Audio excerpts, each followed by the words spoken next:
نحمد و نصلی علی رسول الکریم اما بعد فاعوذ باللہ من الشیطان الرجیم بسم اللہ الرحمن الرحیم رب اشرح لی صدری ویسر لی امری واحلل عقدۃ من لسانی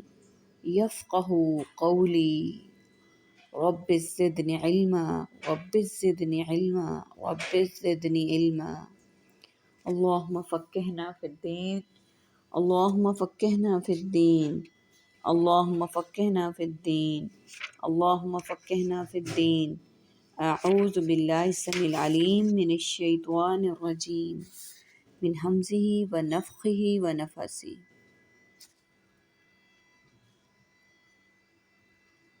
الحمدللہ ثم الحمدللہ۔ سورۃ القصص کی آیت نمبر 29 سے آج کے سبق کا آغاز کریں گے۔ آئیے دیکھتے ہیں۔ بسم اللہ الرحمن الرحیم۔ فلما پھر جب قضى موسیٰ الاجل پوری کر دی موسیٰ نے مدت، وسارا بأہلی اور لے کر چلے اپنے گھر والوں کو، انس اس نے دیکھی، من جانب الطور طور کی جانب سے، نارا ایک آگ، قال اس نے کہا، لأہلہ اپنے گھر والوں سے، لأہلہم کثوا تم سب ٹھہرو، انی بے شک میں، انستو میں نے دیکھی ہے، نارا ایک آگ، لعلی آتیکم شاید میں لے آؤں تمہارے پاس، منہا اس سے، بخبر او کوئی خبر، او جزوہ یا کوئی انگارہ، من النار آگ سے، لعلکم تاکہ تم، تصطلون تم سب تاپ لو، فلما پھر جب، آتاہا وہ آیا اس کے پاس، نودیا آواز دی گئی، من شاطئ الواد کنارے سے وادی کے، الایمنی دائیں، فی البقعتی جگہ میں، مبارکتی بابرکت، من الشجرتی ایک درخت میں سے، ان یا موسیٰ کہ اے موسیٰ۔ سب سے پہلے ہم یہ دیکھ لیتے ہیں کہ اس میں عربک کے ورڈز کون کون سے یوز ہوئے ہیں۔ سوارا لے کر چلے، امکثو تم ٹھہرو، تی لے آؤں، جزوتن کوئی انگارہ، تصطلون تاپ لو، آتا وہ آیا، شاطئی کنارے، بقعتی جگہ۔ یہ ورڈز ہمارے پاس عربک کے ہیں، باقی سملر اور ریپیٹڈ ورڈز ہیں۔ آیت نمبر 29۔ پھر جب موسیٰ نے پوری کر دی مدت تو لے کر چلے اپنے گھر والوں کو، اس نے دیکھی طور کی جانب سے ایک آگ، کہا موسیٰ نے اپنے گھر والوں سے، تم ٹھہرو بے شک میں نے دیکھی ہے ایک آگ، شاید میں لے آؤں تمہارے پاس اس جگہ سے کوئی خبر، یعنی راستے کی، یا کوئی انگارہ آگ سے تاکہ تم تاپ لو۔ ہم سب پڑھ رہے ہیں حضرت موسیٰ علیہ السلام کا واقعہ، جب وہ ایک شخص غلطی سے ان سے قتل ہو گیا تھا، تو پھر وہ چلے گئے تھے جہاں پر کنویں پہ ملاقات ہوئی تھی ان دو لڑکیوں کے ساتھ، پھر ان کے والد صاحب کے پاس چلے گئے۔ کل کے سبق میں ہم نے پڑھا کہ والد صاحب نے طے کیا تھا کہ 8 سال وہ ان کی مزدوری کریں گے، چاہیں تو 10 سال کر لیں، اور اس کے عوض میں ان کا نکاح ان کی ایک بیٹی کے ساتھ کر دیا گیا۔ اب جب وہ مدت پوری ہو گئی تو موسیٰ علیہ السلام لے کر چلے اپنی زوجہ کو، مدت پوری ہو چکی تھی، تو اب ان کے سفر کی بات ہے کہ انہوں نے راستے میں دیکھا آگ کو، کہا موسیٰ نے اپنے گھر والوں سے کہ تم یہاں ٹھہرو، بے شک میں نے ایک آگ دیکھی ہے، میں جا کر دیکھتا ہوں، شاید وہاں سے راستے میں کوئی رہنمائی مل جائے، یا میں تمہارے لیے لے آؤں آگ، تاپ لو۔ اس سے ہمیں تھوڑا سا آئیڈیا یہ ہوتا ہے کہ اس آگ کو جو تاپنے کی بات ہے کہ شاید موسم سردی کا تھا، اور آگ تاپنے کی بھی سفر میں ضرورت پڑ گئی، اور سردی اور شدت محسوس ہو رہی تھی۔ اللہ عالم بالصواب۔ حضرت ابن عباس رضی اللہ تعالیٰ عنہ نے اس مدت سے 10 سالہ مدت مراد لی ہے۔ حضرت موسیٰ علیہ السلام کے کریمانہ اخلاق نے اپنے بوڑھے سسر کی دلی خواہش کے خلاف کرنا پسند نہیں کیا۔ اس سے معلوم ہوا کہ اچھا اس کے بعد دیکھیے کہ جب یہ مدت پوری ہو گئی تو پھر ہمیں ایک اور چیز اس آیت سے پتہ چلتی ہے، اس سے معلوم ہوا کہ خامد اپنی بیوی کو جہاں چاہے لے جا سکتا ہے۔ اب وہ دیکھیے جو بات ہوئی ہے، نیکسٹ آیت دیکھ لیتے ہیں، آیت نمبر 30۔ پھر جب وہ آیا اس کے پاس تو آواز دی گئی وادی کے دائیں کنارے سے بابرکت جگہ میں ایک درخت میں سے کہ اے موسیٰ۔ اب یہاں پر دیکھ لیتے ہیں کہ پس جب وہ واپس پہنچے تو اس بابرکت زمین کے میدان کے دائیں کنارے سے درخت میں سے آواز دیے گئے، یعنی جو آواز وادی کے کنارے سے آ رہی تھی جو مغربی جانب سے پہاڑی کے دائیں طرف تھی۔ یہاں درخت سے آگ کے شعلے بلند ہو رہے تھے جو دراصل رب کی تجلی کا نور تھا۔ اور آیت کے اگلے حصے میں کہ پھر کہا اللہ سبحانہ و تعالیٰ نے، وہ دیکھ لیتے ہیں کہ کیا کہا کہ اے موسیٰ انی انا اللہ رب العالمین، کہ بے شک میں رب ہوں سارے جہانوں کا۔ اللہ تعالیٰ نے یہ بتایا حضرت موسیٰ علیہ السلام کو پکار کے کہ بے شک میں جہان ہوں اور سارے جہان کا رب ہوں، یعنی اے موسیٰ تجھ سے جو اس وقت مخاطب اور ہم کلام ہے وہ میں اللہ ہوں رب العالمین۔ آگے چلتے ہیں ہم، وَأَنْ أَلْقِ عَصَاكَ، اور یہ کہ تو ڈال دے اپنی لاٹھی، فلما پھر جب رآہا اس نے دیکھا اس کو، تہتز وہ حرکت کر رہی ہے، کأنہا جان ولا مدبر، گویا کہ وہ سانپ، وہ پیچھے ہٹا پیٹھ پھیرتے ہوئے، ولم یعقب اور نہ دیکھا اس نے پیچھے مڑ کر، یا موسیٰ اے موسیٰ اقبل تو آگے آ، ولا تخف اور تو نہ خوف کر، انکا بے شک تو من الآمنین امن والوں میں سے ہے، اسلک تو داخل کر، یدک اپنا ہاتھ، فی جیبک اپنے گریبان میں، تخرج وہ نکلے گا، بیضاء سفید چمکدار، من غیر سوء کسی عیب کے بغیر، ودم اور تو ملا لے، الیک اپنے طرف، جناحک اپنا بازو، من الرہب خوف سے۔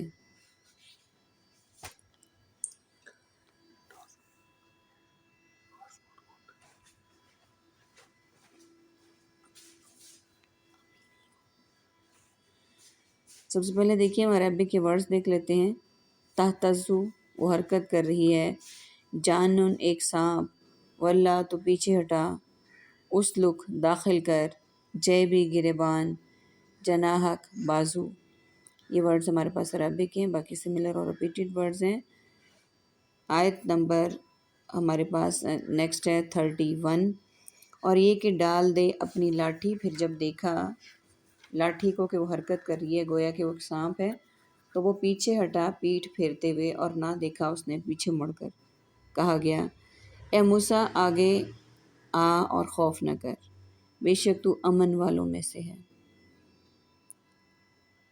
یہ موسیٰ علیہ السلام کا یہاں پر وہ معجزہ ذکر ہے جو کوہ طور پر نبوت سے سرفراز کیے جانے کے بعد ان کو ملا۔ چنانچہ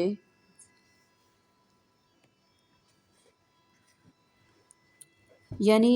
جو عام عادات اور اسباب کے، معجزہ ایسی چیز ہے جو یعنی کہ عام عادات اور اسباب کے خلاف ہو۔ ایسا معاملہ چونکہ اللہ کے حکم اور مشیت سے ظاہر ہوتا ہے، کسی بھی انسان کے اختیار سے نہیں، چاہے وہ جلیل القدر پیغمبر اور مقرب نبی ہی کیوں نہ ہو۔ اس لیے جب موسیٰ علیہ السلام کے اپنے ہاتھ کی لاٹھی زمین پر حرکت کرتی اور وہ دوڑتی اور پھنکارتی سانپ بن گئی تو موسیٰ علیہ السلام بھی ڈر گئے۔ جب اللہ تعالیٰ نے بتایا اور تسلی دی تو حضرت موسیٰ علیہ السلام کا خوف دور ہوا، اور یہ واضح ہوا کہ اللہ تعالیٰ ان کی صداقت کے لیے بطور دلیل یہ معجزہ انہیں اللہ تعالیٰ نے عطا کیا ہے۔ یہاں پر جو بات ہے ید بیضا کی، وہ اللہ سبحانہ تعالیٰ نے ذکر کیا۔ نیکسٹ آیت میں دیکھ لیتے ہیں، آیت نمبر 32، داخل کر اپنے ہاتھ کو اپنے گریبان میں، وہ نکلے گا سفید چمکدار کسی عیب کے بغیر، اور ملا لے اپنی طرف اپنا بازو خوف سے بچنے کے لیے۔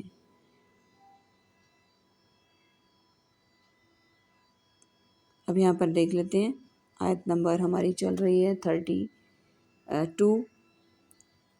یہ ید بیضہ دوسرا معجزہ تھا جو انہیں عطا کیا گیا، یعنی پہلا جو تھا وہ لاٹھی والا تھا جو ہم پچھلے آیت میں پڑھ چکے ہیں،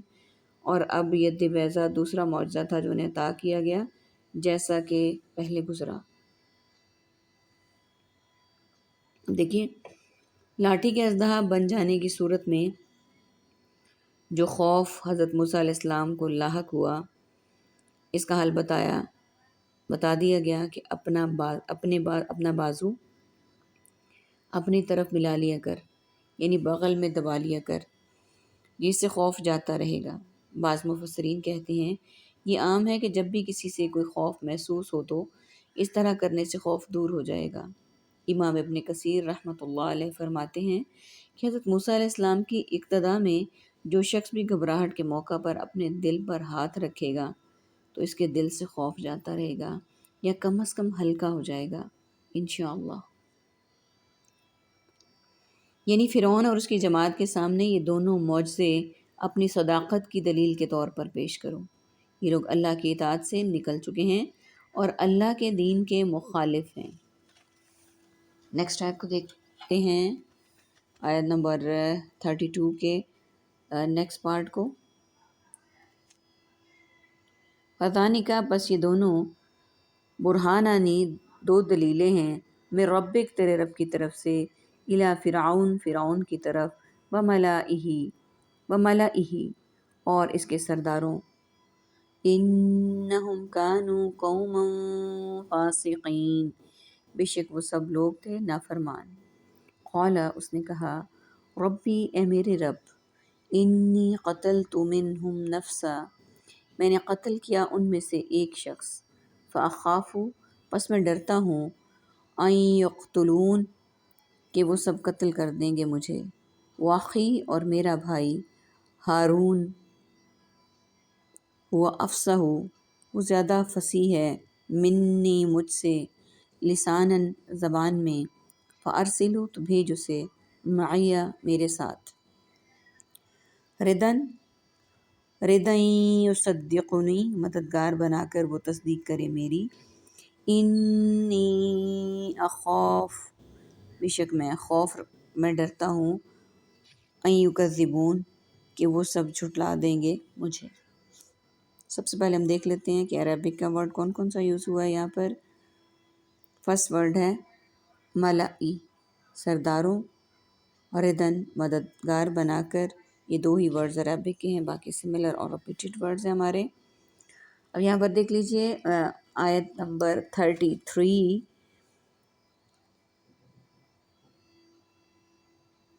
بے شک وہ ہیں نافرمان لوگ۔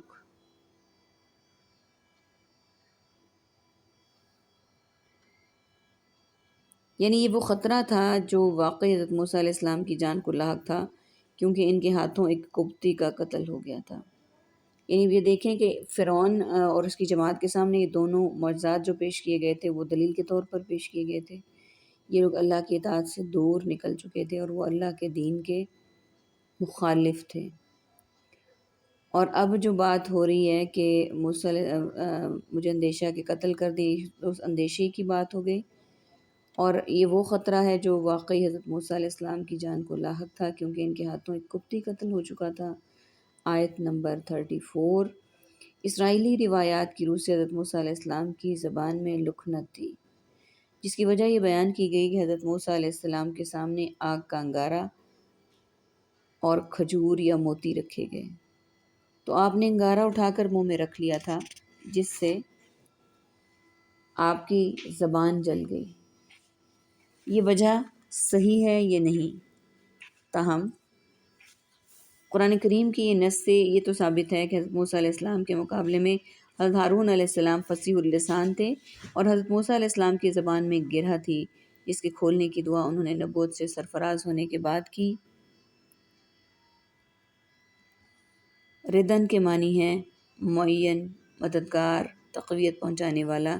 یعنی ہارون علیہ السلام اپنی فصاحت لسانی سے مجھے مدد اور تقویت پہنچائیں گے۔ اچھا، آج کے سبق میں دو چیزیں تھوڑی سی ڈسکس کر لیتے ہیں ہم۔ ایک جو ہم نے بالکل شروع کی آیت میں پڑھا، آیت نمبر 29 میں، کہ موسیٰ علیہ السلام جب اپنی زوجہ کو لے کر گئے وہاں سے، اپنے سسر کے پاس سے، تو وہاں سے ہمیں پتہ چلا اس ایک بات کا کہ مرد جو ہے وہ عورت کے لیے قوام ہے، اور مرد کو اللہ تعالیٰ نے عورت سے کہیں زیادہ مضبوط بنایا اور ذمہ داریاں عطا کی۔ آج کے دور میں جو مرد و عورت کو برابر قرار دیا جا رہا ہے اور جو عورتوں کو آزادی ناجائز دی جا رہی ہے، یہ قرآن کے احکامات کی خلاف ورزی ہے۔ قرآن نے عورت کا قوام مرد کو بنایا، مرد اس کا محافظ ہے، نگہبان ہے، اور مرد ہی کی سرپرستی میں عورت جو ہے وہ اپنے آپ کو سیف فیل کرتی ہے۔ اللہ تعالیٰ سے دعا ہے کہ اللہ تعالیٰ ہمیں ان معاملات میں قرآن و حدیث کی پیروی کرنے والا بنائے، آمین یا رب العالمین۔ اور جو آیت نمبر 34 جو ہم نے لاسٹ آیت پڑھی ہے، اس میں دیکھیے کہ اللہ تعالیٰ سے مدد کی دعا کی گئی ہے۔ انہوں نے اللہ تعالیٰ سے مدد چاہی، مدد کی دعا کی، یہاں پر یہ مراد ہے۔ تو ہمیں بھی ان معاملات میں اگر کوئی بھی ایسا معاملہ درپیش ہے جس میں اللہ کی مدد کی ضرورت ہمیں چاہیے، اللہ کی مدد، تو مدد دینے والی ذات صرف اللہ سبحانہ تعالیٰ کی ہے۔ اللہ تعالیٰ سے ہی مدد مانگنی چاہیے، اور اللہ تعالیٰ سے دعا ہے کہ اللہ تعالیٰ صرف ہمیں اپنا ہی محتاج رکھے، کسی انسان کا محتاج نہ کرے، آمین ثم آمین۔ وآخر دعوانا ان الحمد للہ رب العالمین۔ سبحانک اللہم وبحمدک، نشہد ان لا الہ الا انت، نستغفرک ونتوب الیک۔ السلام علیکم ورحمۃ اللہ وبرکاتہ۔